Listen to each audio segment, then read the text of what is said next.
It was only like a minute maybe, if you don't mind, in a recap. Porter is on now, Madam Chair. Do I need to log in as present? This is Cedric McCluster. Hi, Cedric. You're here. That's fine. Thank you. Good to see Okay. you, Cedric. Thank you. All right. Hey, Cedric, how are you? Chat. Fine. Awesome.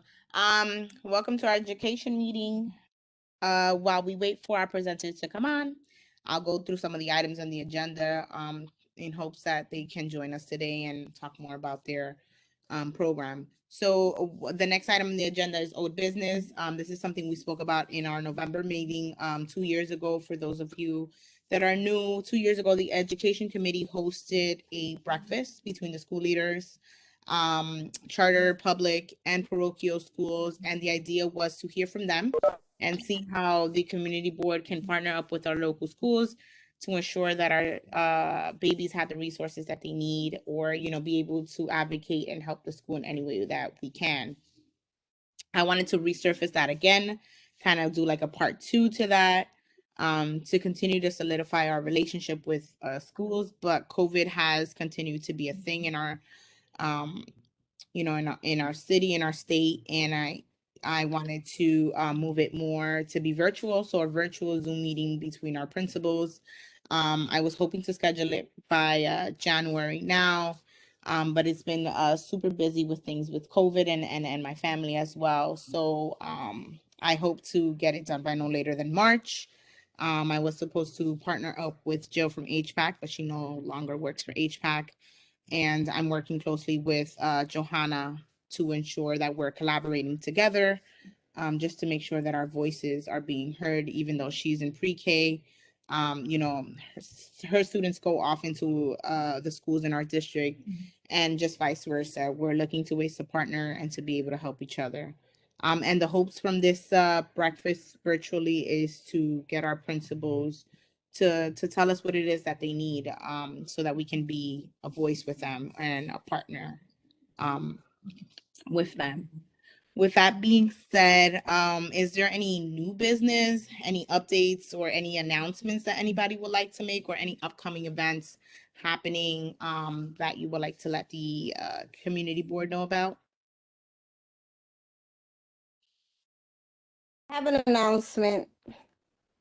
Sure. Hi. Hello, my name is Sandra de Jesus. I'm the CB2 member for the Youth Committee. I'm also Community Education Council District 8. So we have quite a few schools in our neighborhood and in our community. I just want to let you know that Wednesday, February 9th, between 6:30 and 7:30, we're going to have a District 8 town hall with the chancellor. So you guys, I send the flyer to Cynthia, I believe, so because I didn't know if I could share through this, but I send the flyer to Cynthia. So if any of you guys want to register and come out, so you can listen to what parents, the community, the schools, anybody has to say, or you can also say what you have to say and what's he gonna do for us. That's awesome. And that's going to be virtually, right, Sandra? Or yes, it will be virtually. That's why you have to register. And yeah, you register. If you have any questions you want to ask him, you know, you have to register. Make sure we get it in the timeline. And tomorrow we'll be having our CEC District 8 meeting from 6 o'clock till like 8:30, you know, so. that's awesome. I would definitely love to join the meeting with the chancellor to see what updates he can provide and questions I can ask regarding our districts and schools. Thank you. Yeah, that's why I decided I wanted to share this with you guys. Thank you. Thank you, Sandra. That's good. Any Okay, you're welcome. Any other announcements? Anything anybody else wants to share with this group? I have a whole bunch of announcements, but the presenter, Miss Rena, is here. So okay, if you want to jump to her, and then I'll do the announcements right after. That sounds good. Thank you so much for joining us, Rena. Thank you so much for having me. Is it possible for me to be granted access to share my screen? Ralph? Need the presentation. So you have to email it to us, and I'll be Okay. able to control it. So can you email it to us, please? Yeah, absolutely. Like right now? Yes. Cynthia, when you get it, if she doesn't email it to me directly, just when you get it, Cynthia, just forward it along to me, okay? I'll be more than happy to put it up for you, Rena. Okay, hold on. Thank you for joining us, Rena. We're so excited to have you here in our education meeting and excited to hear what your program is all about. The floor is yours. Take us away.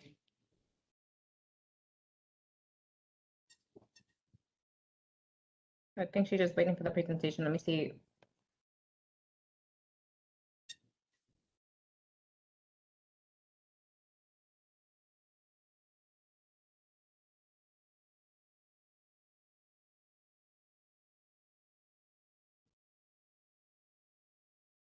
Cynthia, I just sent it over to you. Okay.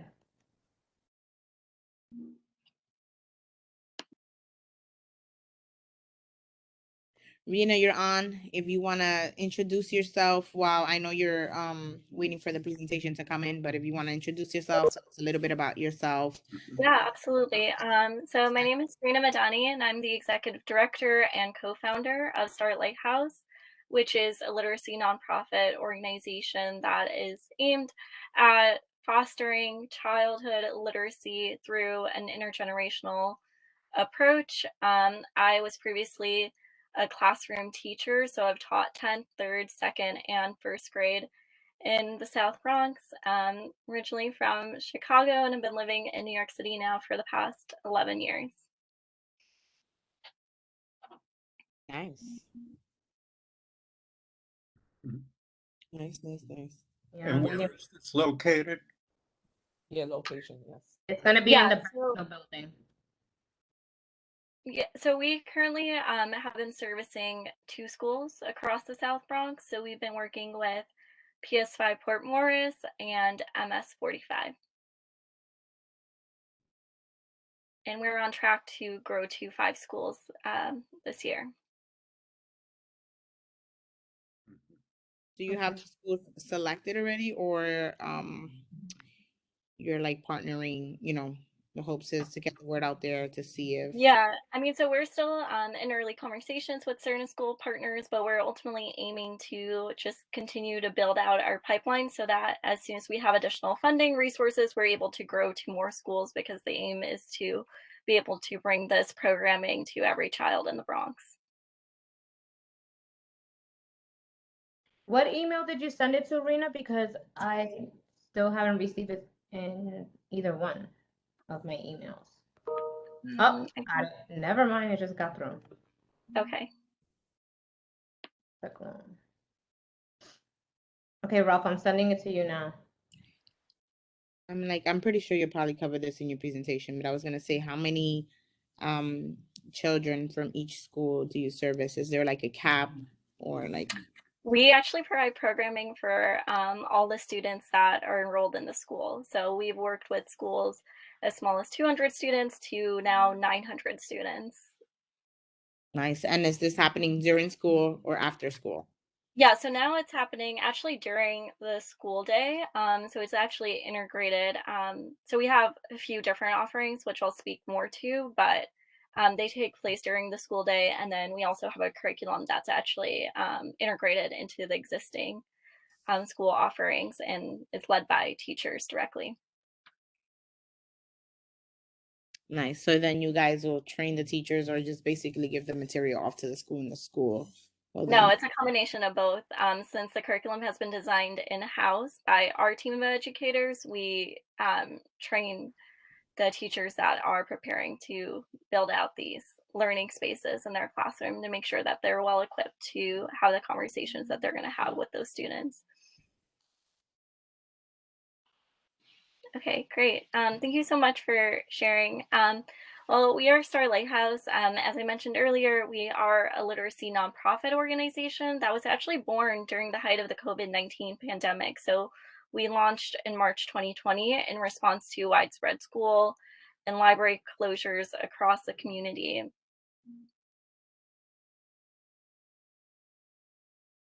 And then I think you could be able to go to the next slide or scroll down.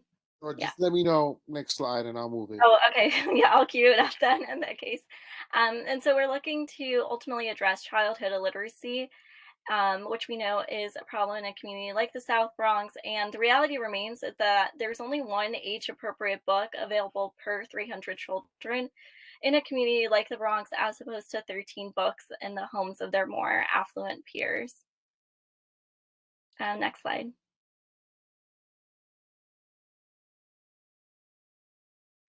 And so we know that when students aren't reading proficiently by 4th grade, they're more likely to drop out of high school. And I saw this firsthand when I was teaching 10th grade English at a public high school in the community.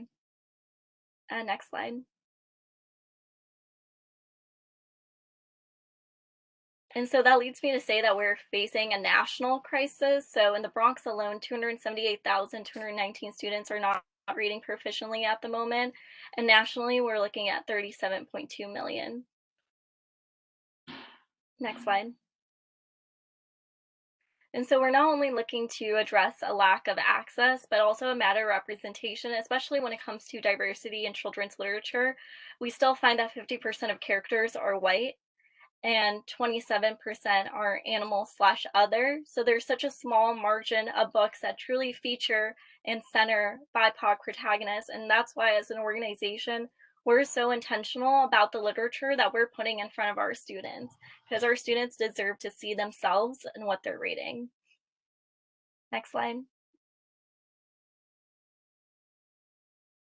And so we take a three-pronged approach here to addressing the literacy crisis. We have these literary adventures, which are these customizable experiences where students are able to self-select 3 brand new multicultural books for their home libraries.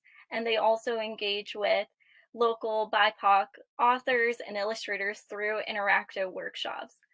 We also have Woke Activists, which is our racial justice literacy program, and that's essentially us working alongside our school partners to cultivate inclusive learning spaces where students are having conversations around identity, racism, social justice in a developmentally appropriate and relevant way. And then finally, we have our Empowered Readers program, which empowers students to really oversee the selection and implementation of a new library collection. So they learn how to curate and audit and create a diverse selection of books, whether that's for their classroom library or for the school library itself. And that ultimately allows them to help impact the school's reading culture for generations to come. And the next slide. And so our process begins with data and research. We are a data-driven organization, so we use student demographic and achievement data along with weekly family surveys to ultimately inform the development of our programming. So we also create bilingual comprehension guides and worksheets based on students' language and learning needs. And we use that data to also curate that list of multicultural literature. So we're also intentional about our students that are bilingual learners and making sure that we create access to literature that they can also be able to read in their home language. And then from there, we move into implementation. So we train volunteers, educators, and collaborate with families to ensure that our programming is being implemented in the highest capacity possible. Next slide. And so as our organization has grown, we have really leaned into the power of both public and private partnerships. So we have partnered with Congresswoman Alexandria Ocasio-Cortez and her educational initiative, which has granted us access to nearly 13,000 volunteers. So we've been able to rapidly grow our racial justice literacy program. We've also worked alongside Mont Haven Fridge to address food insecurity among our students and their families, as well as New York Psychotherapy and Counseling Center to offer them access to free mental health resources and programming. Next slide.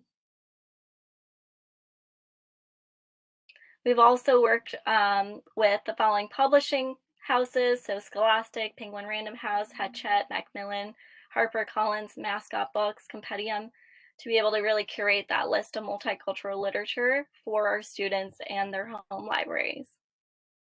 Next slide. So in 19 months, we've led over 300 hours of programming to support the development of literacy at home and in school. We've impacted over 1,200 students across PS5 Port Morris and MS45 in the Bronx, and we've distributed over 7,000 brand new multicultural books for their home libraries today. Next slide. And this is a testimonial that comes from Principal Keene at PS5 Port Morris. We've been serving her school since the pandemic began in 2020. And she mentions how we've created a culturally responsive environment where her children don't feel threatened or judged. They've felt welcomed into the Starlight House family. Next slide. This one comes from one of our students, Jardaline Chalas, who's an 8th grade student at MS45, and she met the incredible author Mahogany Brown during one of our literary adventures, and she says, "Thank you so much for teaching us young girls that it is okay to love ourselves no matter what. Thank you for teaching us that we should love our flaws. Thank you for teaching us that we shouldn't judge by race. Most of all, thank you for teaching us that it is okay to be ourselves." Next slide. This is a testimonial that comes from Miss Santiago, who is a 5th grade teacher at PS5 Port Morris. She actually integrated our racial justice literacy program into her classroom, and she talks about how she saw that, it's important that we teach our young children now how to care and have visions for their communities so that they can start creating the change that they want to see. And the Woke Activist program helps to achieve this. Next slide. And as an organization, at the core of everything that we're doing is just this unwavering belief that literacy and destiny should not be defined by someone's race or zip code. Next slide.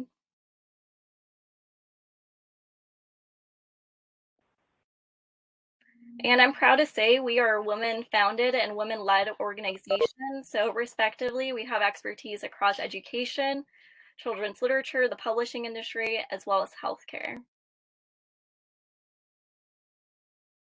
Next slide.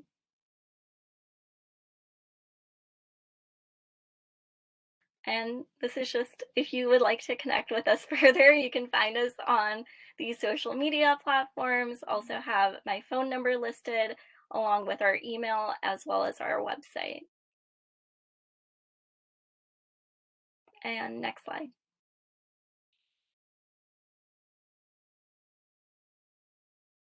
And this is a snapshot of our literary adventure at PS5 Port Morris from last November, where students embarked on that shopping experience where they were self-selecting 3 brand new books for their home library. And that is the last slide.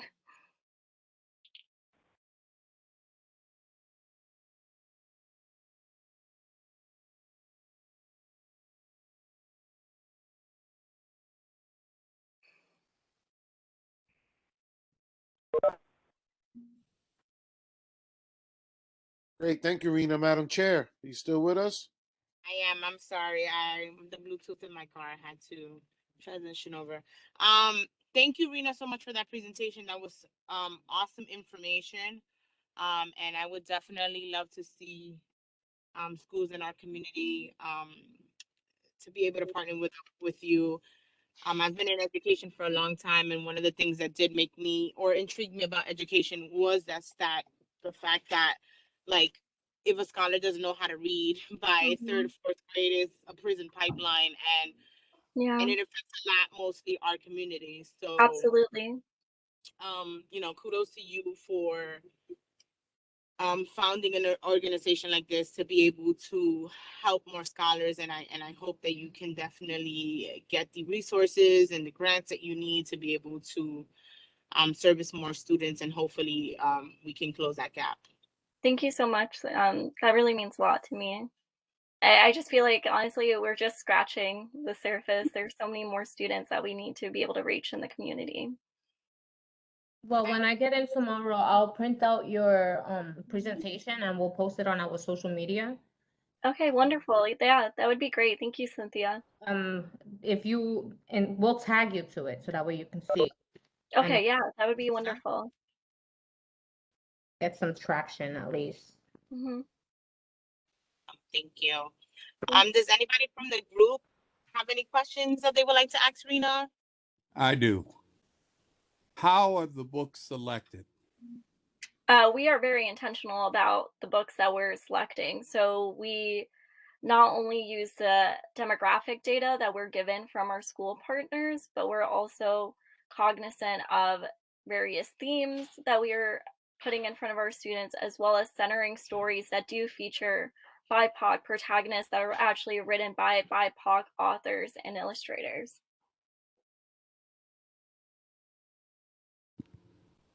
Thank you.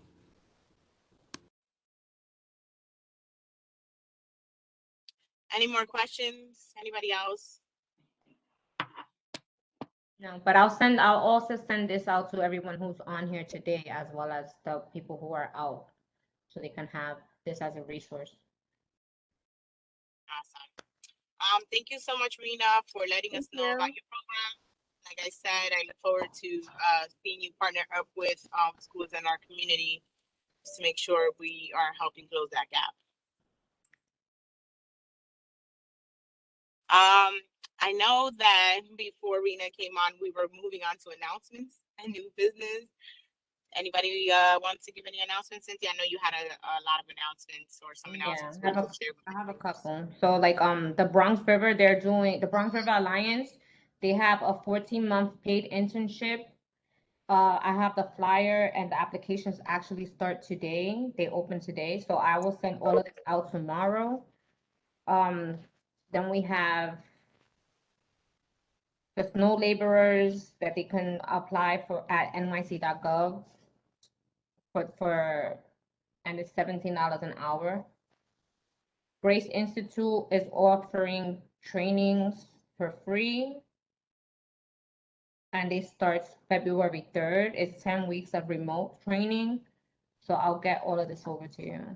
And then I have moving on the announcements here. Am I slow? Oh, yeah, I'm sorry. Yeah, I didn't realize you put it up. So So if you want to go down, just let me know when to move them. go ahead, so this was the Bronx River Alliance. They doing the 14-month paid internship. The information is all here. Go ahead, Ralph, because I already just finished speaking.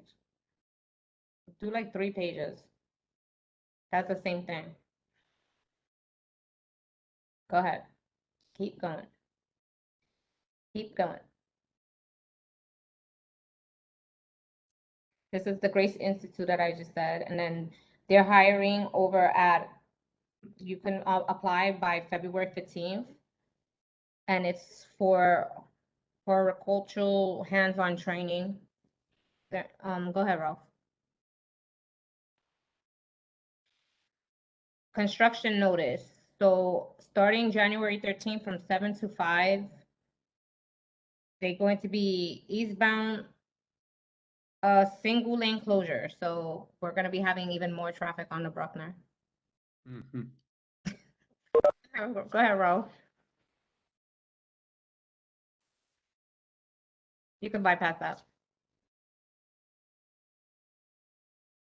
So there's educational opportunities for GED exams, English speaking, pathways to college for 16-year-olds and out of school. And they just have to be a resident at least for 12 months in the state. Go ahead, Ralph. A grant alert, Citizens Committee for New York City, also known as Citizens NYC. They are awarding micro grants to the community groups and small neighborhood businesses. So just take a look at it, see if you qualify. If you know anyone who may qualify for this, it's between $5,000 and $10,000 that the grant is. Go ahead, Ralph. This is another scholarship grant for applicants identifying as women, non-binary. I'm sorry. I can't even pronounce the word. Non-binary.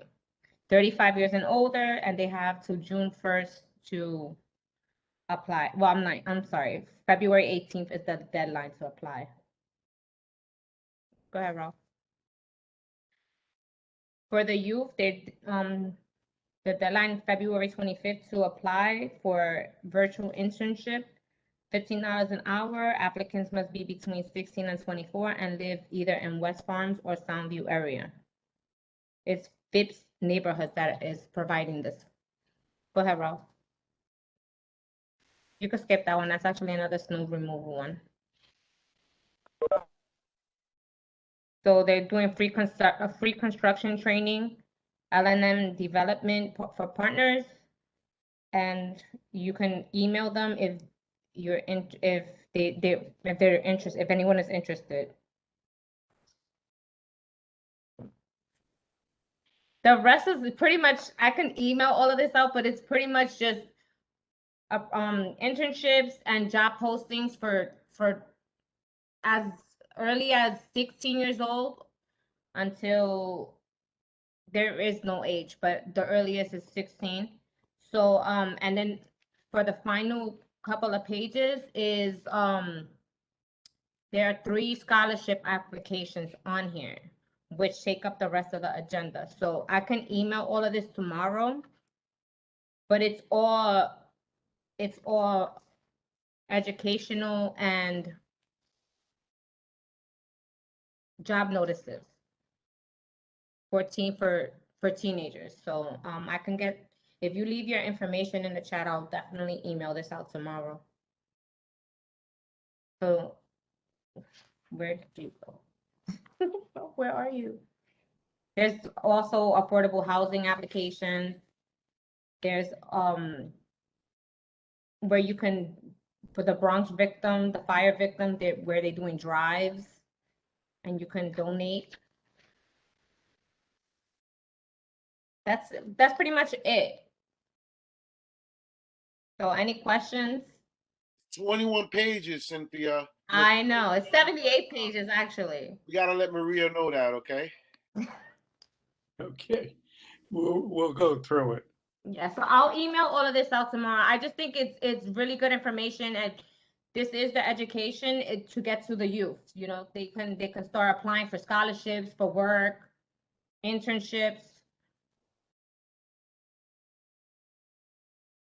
So I'll email all of this out tomorrow.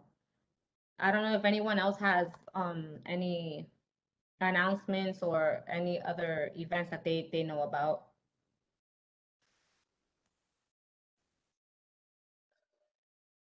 Yeah, I was gonna say, I know Marla's here from High Leadership. I'm not sure if she wants to talk about her open application for the next upcoming school year. Yeah, I'm not sure if anybody else has any announcements. No? Okay, great. With that being said, I want to say thank you to everybody for joining our education committee today. I look forward to speaking with you guys next month in February and deep diving more of the Zoom presentation meeting with the principals and just kind of a rollout. Yeah, if we don't have any other announcements or anybody has anything to say, I'd say this meeting is adjourned. Ralph, am I right? Great, thank you, Madam Chair. Everyone stay safe. Good Good night, guys. everyone. Good night, everyone. Good night. Good Good night. night. Good night.